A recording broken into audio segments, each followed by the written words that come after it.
BBC Nepali सेवाको बिहानी पखबाट सञ्जीव गिरीको नमस्कार।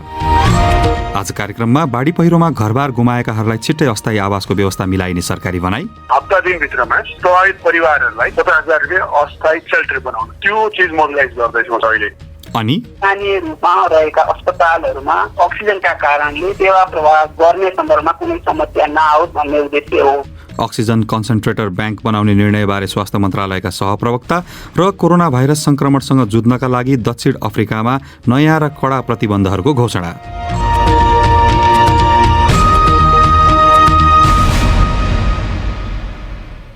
तर सुरुमा आजका प्रमुख विश्व समाचार। विनिता दाहालबाट समाचार सुन्नुहोस्। दक्षिण अफ्रिकी राष्ट्रपति सिरिल रामापोसाले उनकै शब्दमा कोरोना भाइरसको विनाशकारी लहर भन्दै त्यसको असर सीमित तुल्याउन नयाँ प्रतिबन्धहरू घोषणा गरेका छन्।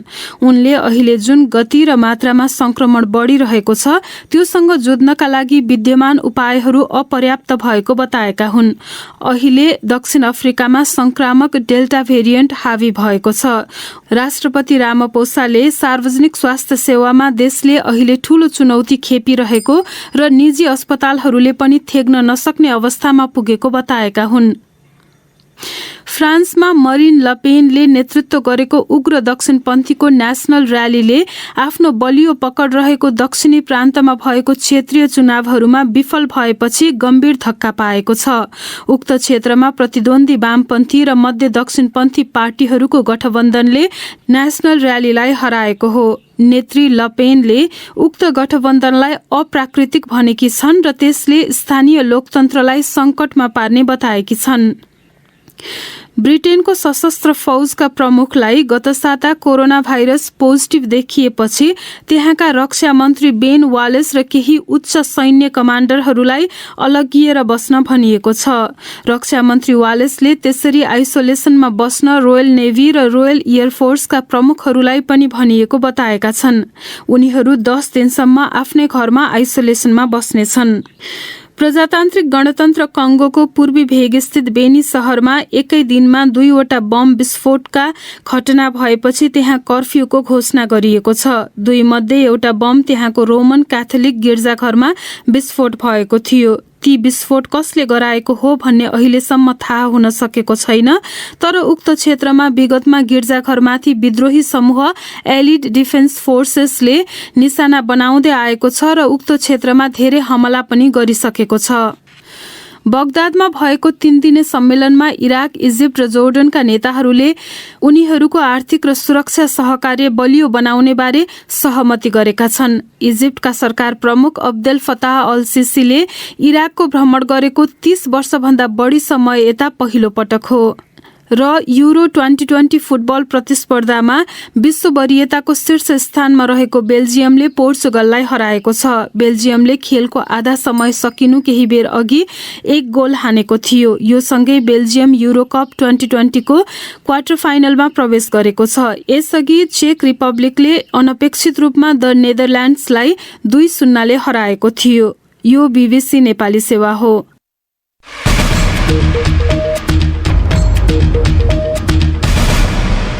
बिहानी पखमा पुनः स्वागत छ।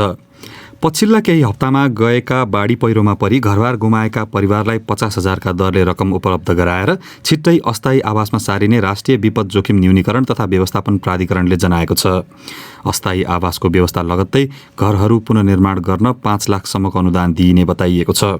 तर वास्तविक पीडितको पहिचान गर्न नसके पुनर्निर्माणको काम अपेक्षा गरे अनुरूप अगाडि बढ्न नसक्ने विज्ञहरू बताउँछन्। सुनौ नेत्र केसीको रिपोर्ट। बाढी पहिरो र डुबानले वर्षेनी घरबारविहीन बनाउने हजारौंलाई उद्धार गरेर सुरुवाती दिनमा सार्वजनिक भवन र पाल टाँगेर राख्ने गरिन्छ। विगतका यस्ता कैयौं पीडितले हालसम्म पनि पाल मुनिकै बासमा बस्नु परेको गुनासो गरिरहेका छन्। हालै सिन्धुपाल्चोक, मनाङ लगायतका जिल्लाका बाढी र पहिरो पीडितहरूको पनि अवस्था यस्तै हुने हो कि भन्ने चिन्ता विभिन्न क्षेत्रबाट व्यक्त भइरहेका छन्। तर राष्ट्रिय विपद जोखिम न्यूनीकरण तथा व्यवस्थापन प्राधिकरणले त्यस्ता पीडितलाई अस्थायी आवास बनाउन 50,000 का दरले रकम दिन लागि जनाएको छ। प्राधिकरणका कार्यकारी प्रमुख अनिल पोखरेल हप्ता दिनभित्रमा प्रभावित परिवारहरूलाई 2टा किस्तामा 25,000 गरेर 50,000 रुपियाँ अस्थायी सेल्टर बनाउनु, त्यो चिज मोबिलाइज गर्दैछौँ अहिले। हालसम्मको विवरण अनुसार पीडित परिवारको संख्या 600 रहेको छ। पहिले अस्थायी आवास र त्यसको केही समयमा घरहरूको पुनर्निर्माणको काम पनि गरिने कार्यकारी प्रमुख पोखरेलले बताए। यो चाहिँ अब उहाँहरू लाभदायी कायम गर्ने प्रोसेस पनि अगाडि गरिहाल्ने र उहाँहरूलाई सिन्धुपाल्चोकको हकमा अथवा मनाङको हकमा प्रति परिवार 3टा किस्तामा 5 लाख रुपियाँ पाउने त्यसलाई अगाडि बढाउने कुरामा निर्णय नै भइसकेको छ। स्थानीय पालिकाले लाभदायी आइडेन्टिफाई गर्ने, जिल्ला विकास व्यवस्थापन समितिले त्यसलाई चेकिङ गर्ने, लाभदायीले 3टा किस्तामा ब्याङ्क खातामा पैसा पाउने, त्यो कार्यविधि हो। बाढी पहिरो र डुबानबाट क्षति भएका सबै संरचनाको भूकम्पपछि गरिएका जस्तै पुनर्निर्माण गर्ने गरी आफूले कार्यविधि बनाएको र त्यसका आधारमा तराईमा 3 लाख, पहाडमा 4 लाख र हिमाली क्षेत्रमा 5 लाख अनुदान दिने उनको भनाइ छ। घर बनाउन जमिन नभएकालाई थप 3 लाख दिने उक्त कार्यविधिमा उल्लेख छ। विपद जोखिम न्यूनीकरण विशेषज्ञ सुमन कर्ण त्यसका लागि वास्तविक पीडितलाई मात्रै समावेश गर्नुपर्ने र कार्यान्वयन गर्न स्थानीय तहलाई बलियो बनाउनु पर्ने बताउँछन्। नाम लेखाउन यहाँ 3-4 लाख आउँदैछ, 15 जनाको ठाउँमा 25 जना लेखाइदियो, 50 को ठाउँमा 75 लेखाउँ। अनि जब पैसा आउँछ तब थाहा हुन्छ, अनि त्यसपछि चाहिँ कम्प्लेन सुरु हुन्छ। आफ्नो कार्यक्रमलाई परिचालन गर्ने क्षमता लोकल गभर्मेन्टमा छैन अहिले। लामो समयदेखि बाढी पहिरो र डुबानका कारण घरबार विहीन बनेका परिवारलाई पनि नयाँ कार्यविधि समेटेको बताइएको छ। उनीहरूको विवरण सङ्कलनको काम भइरहेको र त्यसैका आधारमा अनुदान सम्झौता गरिने सरकारी भनाइ छ। नेत्र केसी, BBC, काठमाडौँ। अर्को विषय, कोरोना भाइरस संक्रमणको दोस्रो लहरको एउटा चरणमा सबैभन्दा बढी अभाव अक्सिजनको देखियो। अक्सिजनको अभावमा कतिपय संक्रमितले ज्यान नै गुमाउनु परेको विवरण सार्वजनिक भए। हालै स्वास्थ्य मन्त्रालयले सङ्घ, प्रदेश र जिल्ला तहमा अक्सिजन कन्सन्ट्रेटर ब्याङ्क बनाउने निर्णय गरेको छ, जसका लागि कार्यविधि समेत पारित भइसकेको बताइएको छ। हामीले मन्त्रालयका सहप्रवक्ता डाक्टर समीर कुमार अधिकारीलाई सम्पर्क गरी अक्सिजन ब्याङ्क स्थापनाले पार्ने फरक के हो भनेर सोधेका थियौँ। कोभिड-19 महामारीको अवस्थामा देखिएको जुन अक्सिजनको अभाव र सङ्कटलाई हामीले जुन भोग्यौँ देख्यौँ, त्यसलाई दृष्टिगत गर्दै कोभिडको सन्दर्भमा र त्यसभन्दा पछि पनि प्रयोग हुने प्रयोगमा आवश्यक पर्ने अक्सिजनको व्यवस्थापन गर्नलाई अक्सिजन कन्सन्ट्रेटर ब्याङ्क सङ्घमा, प्रदेशमा, जिल्लाहरूमा स्थापना गरेर अक्सिजनको व्यवस्थापनलाई सहजीकरण गर्ने भन्ने हो। भने अब चाहिँ योभन्दा अगाडि जस्तो अक्सिजनको अभाव देखिएको थियो त्यो अभाव चाहिँ हुन नदिने भन्ने हो। एउटा कुनै क्षेत्र विशेषमा अक्सिजनको माग धेरै हुन खोज्यो भने त्यसलाई आपूर्ति गर्नका लागि, त्यसलाई पर्याप्त बनाउनका लागि चाहिने अक्सिजन कन्सन्ट्रेटर मेसिन सहज रूपमा जडान गर्न सकियोस्, सहज रूपमा उपलब्ध गराउन सकियोस् भन्ने उद्देश्य हो। अक्सिजन कन्सन्ट्रेटर मेसिनहरू सुस्त दुरुस्त अवस्थामा राख्ने र स्थानीय रूपमा रहेका अस्पतालहरूमा अक्सिजनका कारणले सेवा प्रवाह गर्ने सन्दर्भमा कुनै समस्या नआओस् भन्ने उद्देश्य हो। अब यो ब्याङ्क नै बनाउने कुरा गर्दै गर्दाखेरि अहिले चाहिँ कतिपय जिल्लाहरूमा रहेका अस्पतालमा कन्सन्ट्रेटर नै छैन, त्यो मेसिन नै छैन भने त्यो सुरुवाती रूपमा जम्मा गरिदिने काम त केन्द्र सरकारको होला नि। सुरुवाती चरणमा कुनै जिल्लाहरूमा छैन भने प्रयोगको आधारमा, बिरामीको चापको आधारमा, मागको आधारमा त्यहाँ ब्याङ्कमा सामग्री दिने अक्सिजन कन्सन्ट्रेटर चालु अवस्थामा र हामीले भोलि मर्मत गर्न सक्ने खालका अक्सिजन कन्सन्ट्रेटरहरू त्यहाँसम्म गराइदिने, गरिदिने व्यवस्थापनका लागि सम्बन्धित प्रदेशसँगको समन्वयमा सङ्घीय स्वास्थ्य जनसङ्ख्या मन्त्रालय अन्तर्गतको स्वास्थ्य सेवा विभागले गर्ने गरिने प्रबन्ध गरिएको छ यस कार्यविधिमा। अब यो अक्सिजन ब्याङ्कको कुरा गर्दै गर्दाखेरि त्यसको सञ्चालनको लागि आवश्यक जनशक्तिहरू अभाव छ भनेर जिल्लाहरूले बेला बेला भन्दै आएका छन्। अब त्यो जनशक्ति पनि चाहिने होला नि, त्यसका लागि त त्यो बारेमा केही सोचेको छैन? अक्सिजन कन्सन्ट्रेटर सञ्चालन गर्न सम्बन्धित स्वास्थ्य संस्थामा छुट्टै किसिमको जनशक्ति थप गर्नुपर्ने भन्दा पनि त्यही भएका स्वास्थ्य कर्मीहरूलाई त्यो चलाउनका लागि उपकरणहरू दिने, मतलब धेरै स्वास्थ्य कर्मीहरू त्यस विषयमा अभ्यस्त पनि हुनुभएको हुन्छ। उहाँहरूलाई पुनर्ताजगी तालिम दिने, उहाँहरूलाई सञ्चालन गर्ने कुराहरू हाम्रो निरन्तर कार्यमा पर्ने विषय हो। त्यसै अनुसार हामीले गर्दै जान्छौँ। तर समग्र विषयहरूको अभिलेख राख्ने, उनीहरूको मर्मत गर्ने सन्दर्भमा स्पेसिफिकेसन तयार गर्ने, मर्मत गर्ने सामग्रीहरूको कुराहरू कहाँबाट कसरी ल्याउने, कुन व्यक्तिले कुन इन्जिनियरले यो जोड दिनुहुन्छ, बनाइदिनुहुन्छ भन्ने कुराहरूको अभिलेख तयार गर्ने, यी यावत कामहरूको सम्बन्धित जिल्ला स्थित ब्याङ्कले, प्रदेश स्थित ब्याङ्कले, सङ्घ स्थित ब्याङ्कहरूले समन्वय गरेर व्यवस्थापन गर्ने गरी प्रबन्ध गरिनेछ। उनी थिए स्वास्थ्य मन्त्रालयका सहप्रवक्ता डाक्टर समीर कुमार अधिकारी साथी नेत्र केसीसँग कुरा गर्दै। अब एउटा अन्तर्राष्ट्रिय प्रसङ्ग। दक्षिण अफ्रिकी राष्ट्रपति सिरिल रामापोसाले कोरोना भाइरस संक्रमणले गम्भीर चुनौती थपेको भन्दै त्यससँग जुझ्नका लागि नयाँ र कडा प्रतिबन्धहरू घोषणा गरेका छन्। कोरोना भाइरसको अहिलेको लहरलाई विनाशकारी भनेका उनले यथावत रहेका प्रतिबन्ध मात्रैले नयाँ चुनौतीसँग जुझ्न नसकिने बताएका हुन्। बीबीसी विवरणमा आधारित एक रिपोर्ट सुनौ विनिता दाहालबाट। दक्षिण अफ्रिकामा एकदमै संक्रामक भनिएको डेल्टा भेरिएन्ट अहिले धेरै देखिएको छ।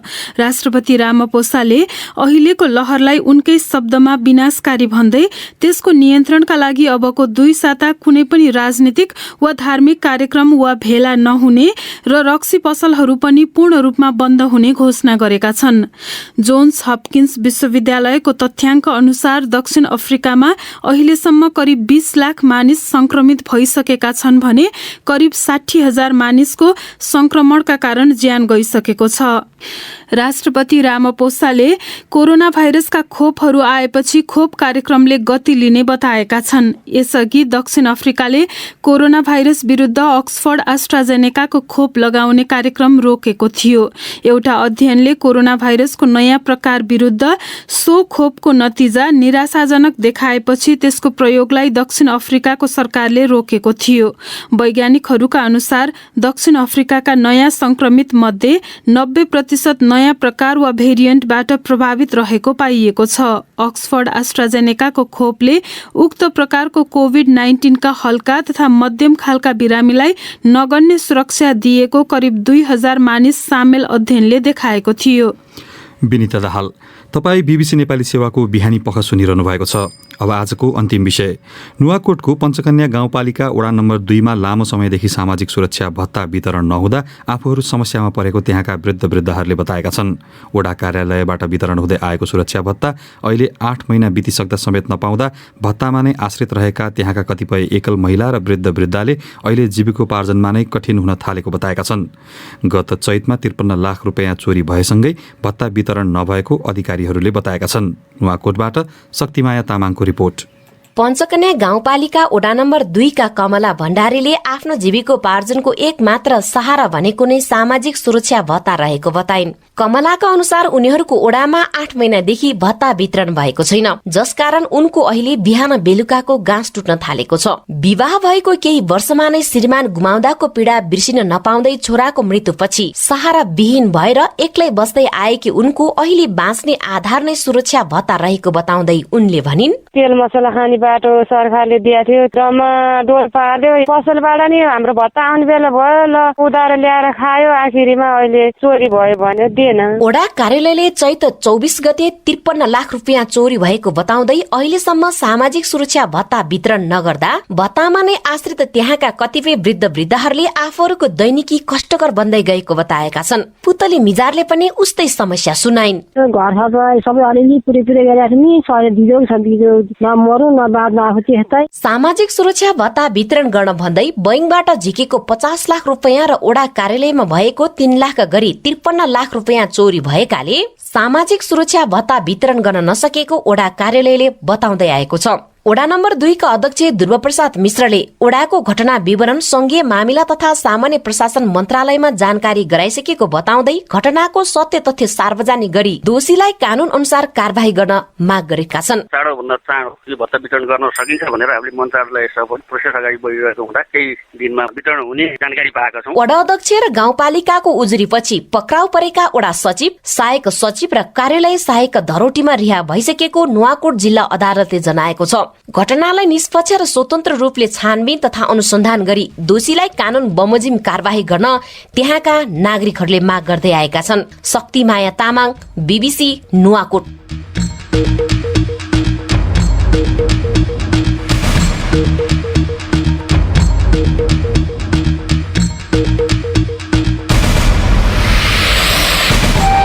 यसका साथै बीबीसी नेपाली सेवाको बिहानी पख यही सकिन्छ। बेलुकी 9:15 बजे साँझ पख लिएर हामी फेरि उपस्थित हुनेछौँ। त्यस बेलासम्मका लागि हामी सबैलाई बिदा दिनुहोस्। नमस्कार।